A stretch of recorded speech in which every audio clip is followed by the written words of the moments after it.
Obedience training secrets for success. Obedience training is a form of training that can range from teaching a dog a few basic commands to more advanced tricks, like the ones seen at high-level dog competitions.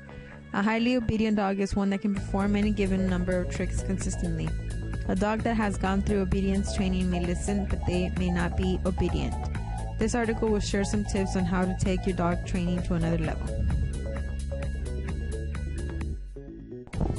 One needs to understand that training a dog for obedience can be a lengthy process. You cannot expect to train a dog for a few hours and have an obedient dog. This is an ongoing process that will take a few months to a few years. There are ways to reduce this time, but there must be a lot of focused effort. Know what your goal is. Someone's definition of an obedient dog may be different from one person to the next. Some people will be happy to have a dog come to them when the situation calls for it, like when the dog is about to run into a street. The same person may not have the same expectation when they are in the comfort of their home and they call their dog to play with them. If the dog doesn't come, it's not a problem because there is no immediate danger. For others, they may expect the dog to listen and properly react to a command every time. If you don't properly define your training goals, you may set both you and your dog up for failure. Getting the right training tools. To properly train the dog for obedience training, the proper tools must be used.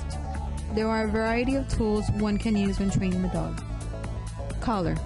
There are several collars that can be used. Choker chains and shock collars are examples of these chains.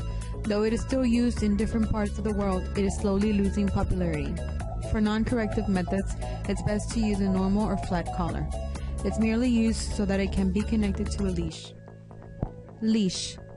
A leash is connected to a collar and its purpose is to lead the dog. It's very important to use this training tool, especially during the early stages of training. As training advances, you may not need to use the leash as much.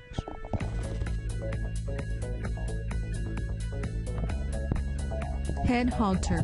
Some people that don't like using collars turn to this little collar. The halter resembles a halter on horses. It fits around the dog's snout and wraps behind the dog's head. Control the head and you can control the dog. If improperly used, it could cause harm to the dog. Clicker. This device has slowly gained in popularity over the last few years because it focuses training on praising positive behavior. The dog is not hurt in any way and will immediately know a command has been executed properly with a simple click.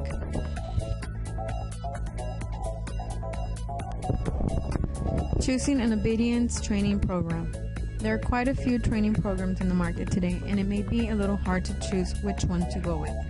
Here's a few other things to look for. Make sure the program aligns with your goals and beliefs. Don't choose a program if they use negative reinforcement techniques and you believe in positive ones. Review the program to make sure it addresses all your needs. When choosing a training program, one should look for one that has a good reputation. A lot of positive testimonials is a good indication. If possible, you may want to get in touch with some of these people and see if they can give you their own personal experience with the training program. You need to understand what it is you are trying to achieve. This will help you define the tools and the obedience training program to choose. Once all these factors have been considered, the final thing is to take action.